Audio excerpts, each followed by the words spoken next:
time, the border areas along the India-Bangladesh border have been in news for protest against alleged atrocities against minorities, including Hindus, in Bangladesh. The overall situation has led to slump in terms of business trade between bordering states like Bengal, Assam, Tripura, Meghalaya, and Mizoram with Bangladesh, although many parts along this border actually have decades of shared language, culture, trade, and people to people connectivity. To discuss on this emerging situation, we are joined by noted Southeast Asian expert, somebody who has followed Bangladesh very closely, Mr. Subimal Bhattacharjee. Mr. Bhattacharjee, thanks a lot for your time on NDTV network. We want to discuss this emerging situation. Now we see in places like Guwahati, places like Agartala, protest. Unfortunately, one protest in Agartala went out of control. They went and ransacked a Bangladesh mission which has closed operations. This part of the India-Bangladesh border have always been perhaps the not only the launch pad of India's Act East and later the Look East and Neighborhood First policy, but perhaps right in the formation of Bangladesh in 1971, places like Agartala, places like Shillong have played a very pivotal role. How do you see this emerging situation? Thank you, Ratnadip, for having me here. I think this is a really worrying time for all of us who follow this region. See, the relationship among people on both sides of the border have by and large been very nice, friendly ever since Bangladesh was formed in 1971. And of course, as you mentioned, much of the Indian cities in the northeast, Agartala, Shillong, Guwahati, Silchar, Karimganj, all of these places, they have not only helped the people in terms of distress, but also given shelter to many people and even facilitated supplies. So from that situation today, with the situation that is now totally a kind of a mobocracy in Bangladesh after the 5th August ouster of Sheikh Hasina, these are very worrying things because people have that bonhomie and trust, and then suddenly you find that you are trying to stop the other side from getting hotel rooms or doing business. So this is a little bit unknown things in this part of the region where both sides are very hospitable to each other. So I think the Bangladesh government has to seriously look at the issues that have emanated because of this mobocracy and sudden thrust on taking on the minorities and all. I think the minorities have been dwindling in that country. Their population has been going down. The pressure on many antisocial elements taking on the land of Hindus and other minorities have been always there. But suddenly it seems after the 5th August, all these violence perpetrated against the minorities have gone out of hand, and this is very unfortunate. And the caretaker government's chief, Mohammad Yunus, has really to get into the situation to get the act together so that the bilateral relationships don't slump, and most importantly, the people-to-people relationship and bondage that doesn't slump to levels of no return. That's a real concern, in fact, what Mr. Bhattacharjee is pointing out for India's northeast as well, because the places like Shillong, places like Agartala, places like Guwahati, or for that matter of fact Bengal, have cultural linkages. You have people who have relatives on the other side of the border. So there are a lot in stake, and therefore Indian Foreign Secretary was in Bangladesh. New Delhi is trying to resolve the issues that have emerged. The visit of the Foreign Secretary is very crucial at this juncture. New Delhi must have not only sent across its opinion, its point of view, but also through this visit, New Delhi is trying to mend the the fissures that are there in the bridge that is there between both the nation. Yeah, absolutely. I think the Foreign Secretary's visit is very, very timely.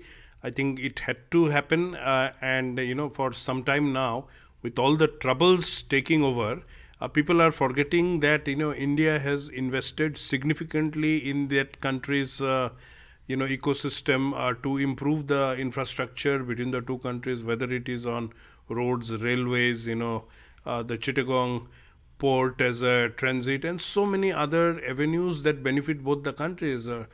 Please don't forget that medical tourism is something very big. So many Bangladeshis are given visas to come and undertake treatment, and not everyone can fly away to Bangkok or Europe or something. So they have to come here, and definitely the relationship between people on both sides have been very strong on those simple things, yet very important. So that's where the Foreign Secretary's visit is timely. I'm sure the discussions have happened on trying to resolve the immediate issues, but also look at the larger connectivity, because after all, the level of trade that happens, $16 billion trade between the two countries, that's a significant trade, and Bangladesh benefits as also India benefits.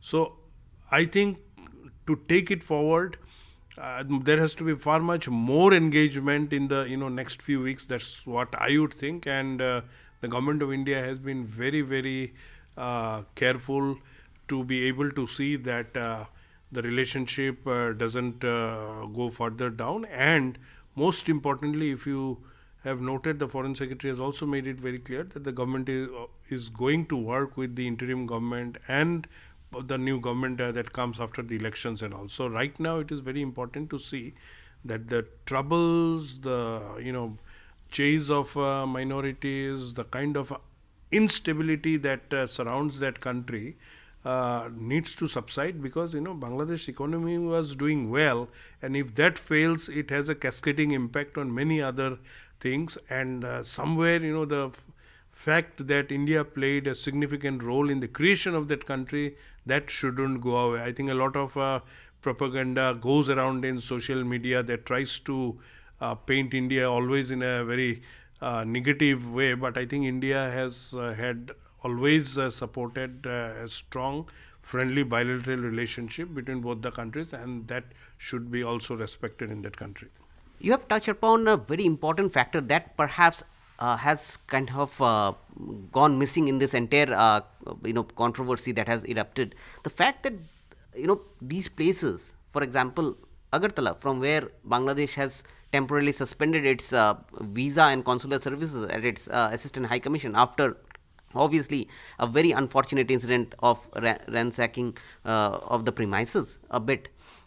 But there was a lack of security, definitely. But these places, Agartala played like a nerve center in terms of the the movement, the Mukti Yodhas, the movement that took place ahead of a full-fledged war between Pakistan and India in 71 that led to the formation of the country. Places like Shillong, places like parts of Bengal, and also people here in this part of of India had played a very key role in terms of the formation of Bangladesh. So somewhere, do you think that this entire situation, people are forgetting that also people in power in both countries need to keep that in mind in terms of what role this region, the the periphery of India, has played in terms of formation of Bangladesh? No, definitely. I think everyone understands the fact that there is a strong historical connect. There is still an impending cultural connect. A lot of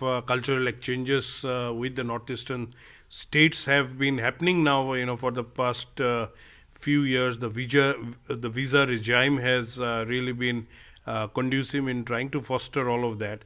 And most importantly, the economic activities that was increasing between states in the northeastern region, or even for that matter Bengal, with various towns and cities of Bangladesh, I think that gets impacted more. So a level of maturity to understand each other's constraints, to build up, to stop provocative stuff, to not spread lies around the social media, and most importantly protect the minorities. Bangladesh has really to take care of the minorities in this country, and that's only where such things will improve. No doubt people haven't lost their goodwill for each other because of all this, but this is lingering now, so it has to stop.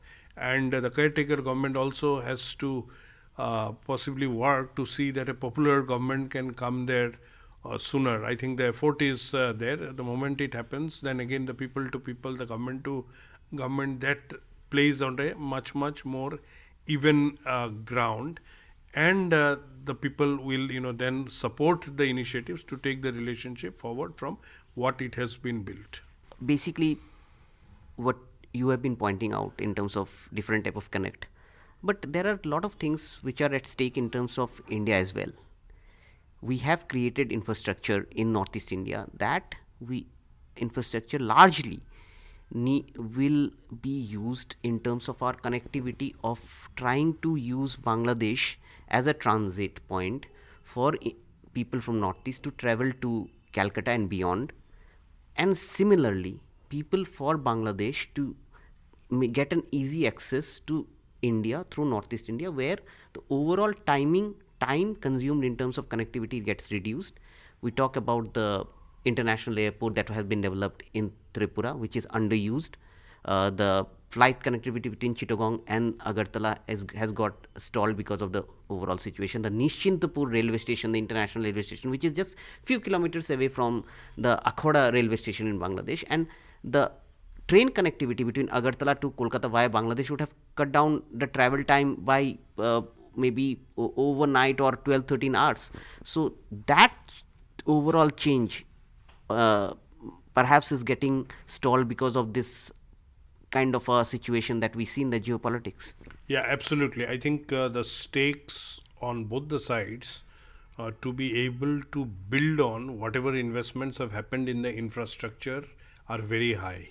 India has invested significantly on its side and also helped fund many sections of work even in Bangladesh, whether it is the railways or even it is in terms of dredging the waterways and all. The fact of the matter remains that such kind of discussions between both the countries to facilitate the people to people movement as well as goods movement has really been helpful in terms of realizing optimum resource utilization as well as helping the people per se. Look at the number of people who now use Agartala as a transit point to enter India and go to other places even for treatment. Likewise, getting a lot of goods to the northeastern states, mostly which are landlocked, Bangladesh offers a very good transit point, and that also helps in Bangladesh making money because of the movement. So I think it helps in their economy to an extent, and also thus reduces the balance of trade that many times they have been raising. The fact of the matter is the effort has been there in the last decade or so to see that connectivity becomes a very important part of our relationship, building on the age-old cultural ties between both the countries. So in terms of connectivity, the infrastructure has been laid on many counts. It's now the opportunity to build up the businesses so that the northeastern states as well as Bengal with Bangladesh can do some significant amount of business, and definitely in the digital age, facilitation of all other parameters are also now coming. So I think it's very important to restore the trust and bonhomie between people on both the sides, so that the focus on formal trade increases and people on both the sides get benefited. Thanks a lot, Mr. Bhattacharjee, for the insight. In fact, what Mr. Bhattacharjee has pointed out in this interview is very important. Perhaps now the reaction to the overall alleged incidents that have taken place in Bangladesh, and perhaps people are reacting in terms of the overall emotions. But perhaps beyond emotion, there is a larger issue which needs to be resolved, because if it does not get resolved, then opportunities that both the countries, India and Bangladesh, have in terms of harnessing this people to people connect and taking it to a new regime of regional cooperation which involves a lot of business is very important, and this is something that perhaps both New Delhi and Dhaka would be keenly watching, and both the New Delhi and Dhaka would not like this opportunity to be lost forever. So therefore, the bridges are to be built again, and constructive steps needs to be taken. That's what Mr. Bhattacharya, who have been following this relationship between Dhaka and New Delhi for years together, is pointing out in this interview.